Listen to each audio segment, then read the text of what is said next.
Strawberry cut பண்ணி sugar milk போட்டு பாலை சுட வச்சு சுகர்லாம் போட்டு 3 ஸ்பூன் ஐஸ் போட்டாச்சு. ஸோ எப்போ ஒரு வழியா நம்ம மில்க் ஷேக் அடிக்க போகிறோம்.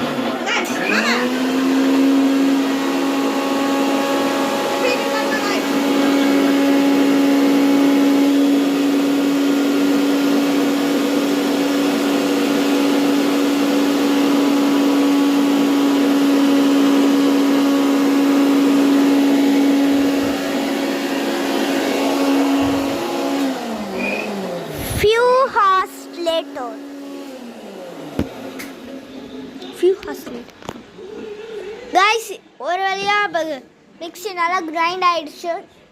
So guys வாங்க இப்ப மில்க் ஷேக் ஊத்த போறோம். அதுல சூப்பரா போகுது.